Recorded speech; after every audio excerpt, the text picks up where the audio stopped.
আরে কি গায়ে দিচ্ছেন কেন? কি আপনি, কি সমস্যা আপনার? সমস্যা তো অনেকই আছে, এখন কোনটা বলবো? দেখেন আন্টি, ভুলিতে করেন না, আমার এমনি তো সময় কম। কি চাই সরাসরি বলেন, তাড়াতাড়ি বলেন। আমার তো প্রেম চাই, ভালোবাসা চাই, সাথে তোমাকেও চাই।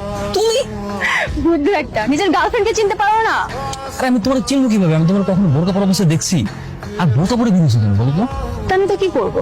যদি আশেপাশে কেউ দেখে ফেলে, বাবার কাছে বললে কি হবে তুমি তো বুঝতেই পারছো। ও আচ্ছা আচ্ছা, ভালো করছো। আচ্ছা চলো এখন আমরা কথা বলতেছি। চলো।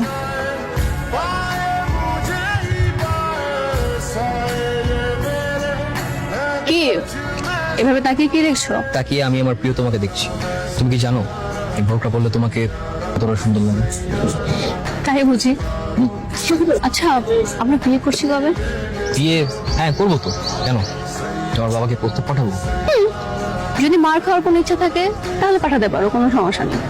কেন কেন মার খাবো কেন? আমি হচ্ছে তোমার বাবার মোস্ট ফেভারিট স্টুডেন্ট। আমি যদি প্রস্তাব পাঠাই তোমার বাবা কিন্তু রাজি হয়ে যাবে। তুমি তাহলে এখন আমার বাবাকে চিনতেই পারো না।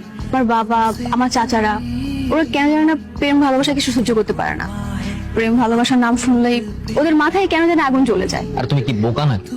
আমরা যে প্রেম করছি সেটা তো স্যারকে বলবোই না, আমি তো সরাসরি বিয়ের প্রস্তাব দেবো, তখনই সে রাজি হয়ে যাবে। ঠিক আছে, সেটা তাহলে পরে দেখা যাবে। কিন্তু এখন চলো না এখান থেকে চলে যাই, অনেক গরম লাগছে এখানে। আচ্ছা ঠিক আছে। কিরে, পড়ালেখা কেমন হচ্ছে তো? এই তো বাবা, ভালো। সারাদিন তো পড়াশোনার উপরে আছি, সেই সকাল থেকে এখনো টেবিলের মধ্যেই। কি জানি, সারাদিন তো আমি বাসায় ছিলাম না।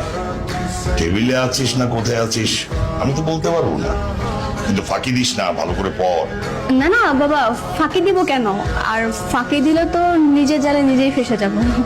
এতটুকু বোঝার মতো বয়স তো আমার হয়েছে, তাই না? সেটাই।